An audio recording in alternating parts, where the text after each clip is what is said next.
चार विशेष राशियों के बारे में आपको बताने वाला हूँ। थोड़ी सावधानी भरी है, जिन्हें बहुत सावधानी से रहना है, जिनके जीवन में समस्याएं आ सकती हैं, जो कि नैसर्गिक शत्रु भी कहे जाते हैं, इनकी युति होने वाली है। बहुत ही विलक्षण सहयोग भी इसको कह सकते हैं। जन्मकालिक कुंडली में भी अगर कुछ विशेष स्थानों पर सूर्यदेव और शनिदेव की युति हो जाए तो वो बहुत ही लाभदायक भी मानी जाती है।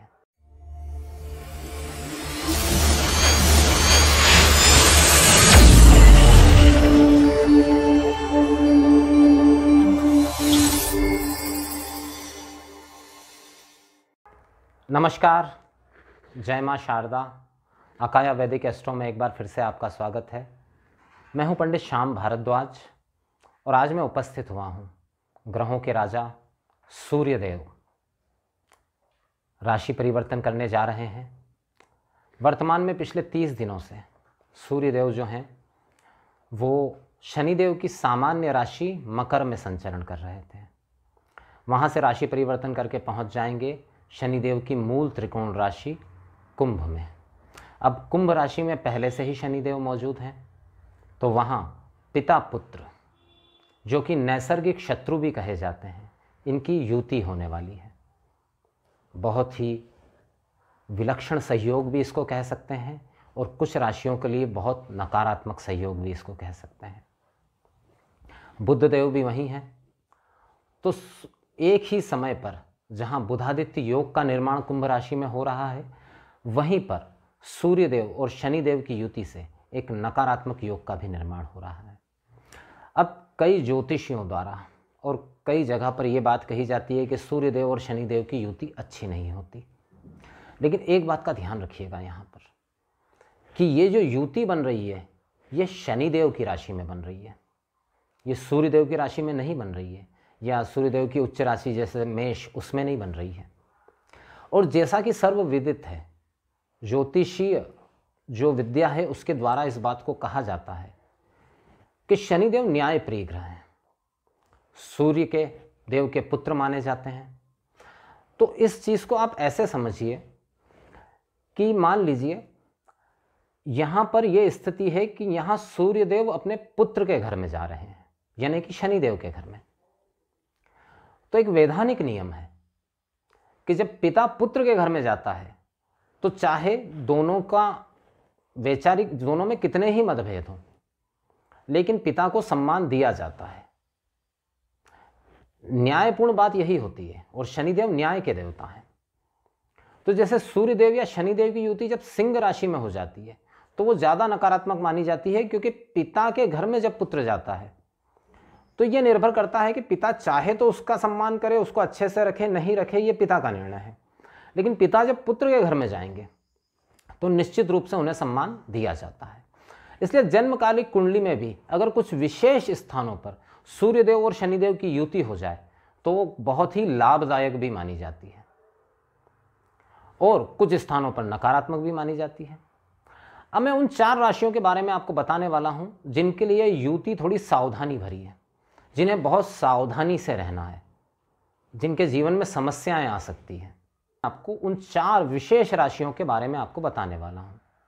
और मेरा ये जो राशिफल है ये चंद्र राशि आधारित है, मतलब जन्म समय पे चंद्रमा आपकी कुंडली में जिस अंक के साथ जिस राशि में मौजूद हैं उसके आधार पर यह विश्लेषण दिया जा रहा है।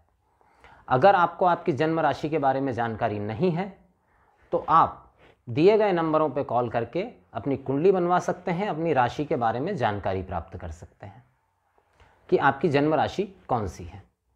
तो मेरा ये जो राशिफल है इसे लग्न आधारित या सूर्य राशि आधारित बिल्कुल न माना जाए, और इसे अंतिम निर्णय भी न माना जाए, क्योंकि अंतिम निर्णय पे आप तभी पहुंच सकते हैं जब कुंडली विश्लेषण किया जाए। इस बात को ऐसे समझिए कि मान लीजिए किसी राशि के लिए मैं कहूं कि उनके लिए सावधानी भरा समय है, लेकिन अगर उनकी जन्मकालिक कुंडली में शनिदेव अच्छी स्थिति में है, सूर्यदेव अच्छी स्थिति में है, तो उनके लिए इतना नकारात्मक नहीं होगा। और जिनके लिए सकारात्मक बताया जाएगा उनके ये ग्रह अगर नकारात्मक स्थिति में है तो उनके लिए नकारात्मक नहीं होगा। बहुत सारी चीज़ें होती है जिसमें महादशा भी इंक्लूड है, किस नक्षत्र में बैठा हुआ है कौन सा ग्रह वो भी इंक्लूड है। तो ये सिर्फ एक बेसिक बात है, तो वो 4 राशियां जिनके लिए विशेष रूप से सावधानी भरा समय है ये, उनके बारे में आज मैं आपको बताने वाला हूं। तो उन राशियों में अगर सबसे पहली राशि की बात करें हम, तो वो राशि बनती है कर्क। कर्क राशि के लिए ये युति अष्टम भाव में होने जा रही है। अब देखिए, अष्टम भाव में सूर्य शनि की युति, एक तो चोट चपेट एक्सीडेंट से आपको सावधान रहना है, अचानक हानि का योग बन सकता है। हालांकि अष्टम भाव में सूर्य देव को नकारात्मक नहीं समझा जाता है, लेकिन फिर भी क्योंकि द्वितीय भाव के स्वामी हो करके और अष्टम में बैठेंगे, तो वाणी से संबंधित समस्या, संचित धन में कुछ समस्या, नुकसान हो सकता है। हालांकि इस दौरान आमदनी भी होती रहेगी, लेकिन फिर भी कहीं ना कहीं कर्क राशि वालों के लिए ये जो पूरा महीना है लेंगे और चले जाएंगे मीन राशि में। तो जब तक सूर्य देव शनि देव के साथ युति में है अष्टम भाव में, तब तक आपको हर चीज में सावधानी बरतना है। बहुत लंबी दूरी की यात्रा नहीं करनी है, स्वास्थ्य का विशेष रूप से ध्यान रखना है। दाम्पत्य सुख में भी कुछ खटराक की संभावना यहाँ बनती हुई दिखाई दे रही है। माता या कुटुंब में किसी बुजुर्ग के स्वास्थ्य में कोई समस्या हो, इस बात की संभावना भी यहाँ बहुत ज़्यादा बनी हुई दिखाई दे रही है। तो कर्क वो पहली राशि है जिसके लिए ये थोड़ा सावधानी भरा समय है। अब दूसरी राशि की अगर हम बात करें जिसके लिए यह समय थोड़ा सावधानी भरा है, तो वो राशि बनती है तुला। तुला राशि के लिए, क्योंकि ये जो युति है वो पंचम भाव में होने जा रही है। तब देखिए, पंचम भाव किसका है? तो संतान का है, विद्या का है, प्रेम का है, प्रेम संबंधों का है। तो सबसे पहले तो विद्यार्थियों को बहुत सावधान रहना है। विद्यार्थियों के लिए बिल्कुल अच्छा समय नहीं है, उनका कंसंट्रेशन बिगड़ेगा। अगर किसी कॉम्पिटिटिव एग्ज़ाम की तैयारी कर रहे हैं तो वहाँ पे समस्या आ सकती है। प्रेम संबंध में कुछ गलतफहमी या प्रेम संबंध टूटने की संभावना भी इस समय पे बनी हुई दिखाई दे रही है। आय और व्यय का नियंत्रण नहीं रह पाएगा, कुछ न कुछ समस्या वहाँ पर ज़रूर रहेगी। साथ ही साथ वो लोग, मतलब इस विशेष तौर पे कहना चाहूँगा, गर्भवती महिलाओं को इस समय पे विशेष सावधान रहने की ज़रूरत है, अन्यथा मिसकैरेज की संभावना यहाँ पर बनती हुई दिखाई दे रही है। तो दूसरी राशि हो गई तुला, जिसे बहुत ज़्यादा यहाँ पर सावधान रहने की आवश्यकता है। तीसरी राशि बनेगी वृश्चिक। वृश्चिक राशि के लिए युति बनने जा रही है चौथे भाव में, जो कहीं ना कहीं कार्य क्षेत्र के लिए तो ठीक है, लेकिन एक तो माता के स्वास्थ्य में समस्या, वाहन से संबंधित समस्या, संभव हो तो इस समय पे कोई नया वाहन ना खरीदें तो ठीक रहेगा, क्योंकि यहाँ समस्या बढ़ सकती है। माता के स्वास्थ्य का आपको विशेष ध्यान रखना पड़ेगा। कौटुंबिक कलह की संभावना इस समय पे बहुत ज़्यादा बढ़ी हुई रहेगी, और ऐसा कलह जिसका आप समाधान नहीं निकाल पाए। दूसरी बात, जमीन जायदाद प्रॉपर्टी से संबंधित अगर आप कोई काम करते हैं तो वहाँ पे कुछ समस्या होती हुई यहाँ से दिखाई दे रही है। कोई ऐसा कार्य मत करिएगा जिससे आपकी बदनामी हो जाए, क्योंकि चौथा भाव जो है वो जनता का भाव भी कहा जाता है। तो इस समय पे आपके नाम पर कोई कलंक, कोई गलत आरोप आपके ऊपर आ जाए, इस बात की भी संभावना यहाँ बनी हुई है। तो वृश्चिक राशि वालों को थोड़ा सा सावधान रह करके चलना है। और कार्य क्षेत्र में हालांकि आपके उन्नति के संकेत मिल रहे हैं, लेकिन वो भी विघ्न के साथ में होंगे। ऐसे सीधे सीधे कोई सक्सेस आपको नहीं मिलने वाली है, उसमें भी बहुत ज़्यादा विघ्न यहाँ पर आता हुआ दिखाई दे रहा है। बात करें अगर चौथी राशि, जिसके लिए यह समय बहुत मुश्किल कह सकता हूँ मैं, तो वो है मीन राशि।